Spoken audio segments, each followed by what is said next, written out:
pair were among the 5 suspects in the murder of the black teenager Stephen Lawrence. When they appeared at the Lawrence inquiry, Norris, in a blue shirt, lashed out at protesters. My son was stabbed and left to bleed to death on the night of the 22nd of April 1993, while police officers looked on.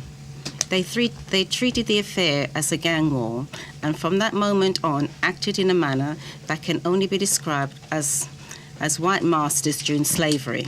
The death of Stephen Lawrence and the role adopted by Stephen's parents in highlighting the injustices they have felt did, in my view, cause the Home Office, when Jack's Law came, to be looking again at the implications of that death across the whole criminal justice system. The struggle experienced by the Doreen and Neville Lawrence, we could associate with. Fighting the establishment every step of the way, we could associate with. Having your views dismissed and marginalised, we could associate with. It was the black experience. Nearly everything that we thought the Stephen Lawrence inquiry was going to be about was proved to be wrong initially. Thinking it was about, first steps at the scene of crime or, various things like that. We never got to the institutional racism. Once you get to the institutional racism point, then you realise it's going to touch all kinds of other things, like the internal grievances. I had a conversation with an official at the Home Office who confided in me that this issue of racism was not understood, that the issue of institutional racism was not understood by the establishment. We were being told that we were living in a racist organisation. I remember Jeff Brathwaite telling me, you are living and working in a racist organisation, and this is why. I said, no. This is what racists do. They wear white hoods and burn fiery crosses on your front drive. No, this is what it looks like. I was contacted by Paul Wilson, and I learned that he and some of his colleagues in the Black Police Association really felt that some of these fundamental issues affecting not only the police but other organisations in a modern society like Britain were in danger of not being addressed.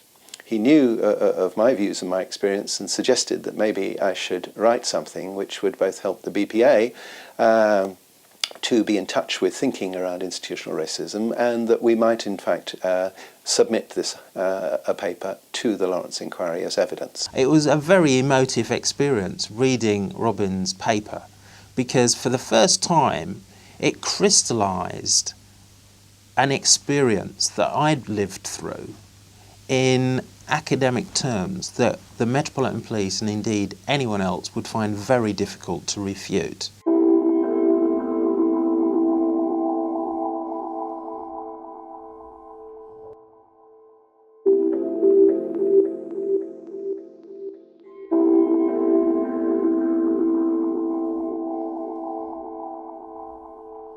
We were equipped to put in a significant piece of work with a written submission, which obviously made it quite clear that the organisation was institutionally racist and highlighting certain recommendations, which obviously launched us into another level.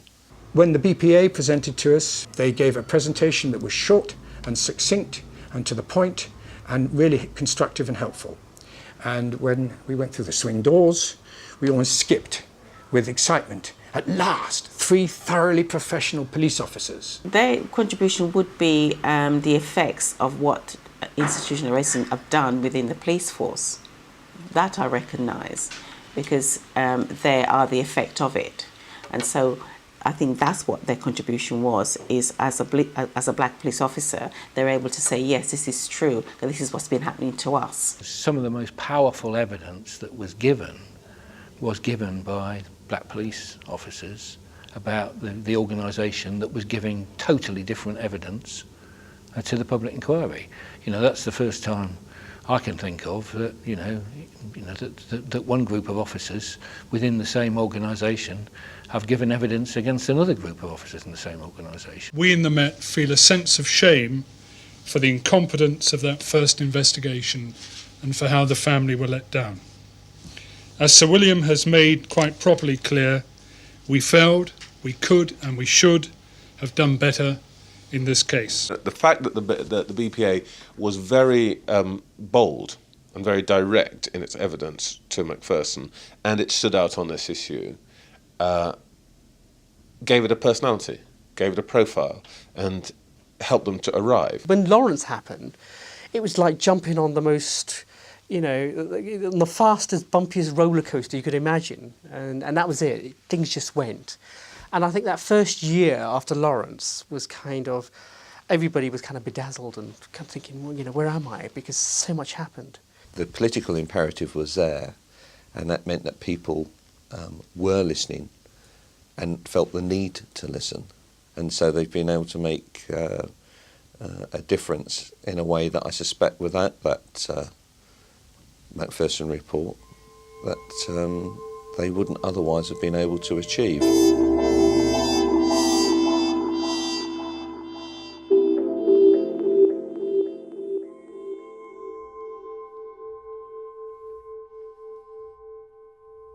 I remember walking into this very hot and packed room, again naively thinking that I was going to be speaking with the Home Secretary. You walk in there and there's like twice as many officials as there were us. In fact, I think I counted 12 of them and 4 of us. I think his opening remark was something along the lines of, well, hello, welcome, and Black Police Association Chair, and do you have an annual general meeting? Yes, I do, sir. Would it be useful if I spoke at that meeting? It would be very useful, sir. Good. When is it? 3 key figures at the centre of the current debate on police and racism. The Home Secretary, the Metropolitan Police Commissioner, and in the middle, and in the minority, Paul Wilson. For the first time, Black Police Association would be officially placed on the map as an organisation that was recognised by government and that was indeed encouraged by government.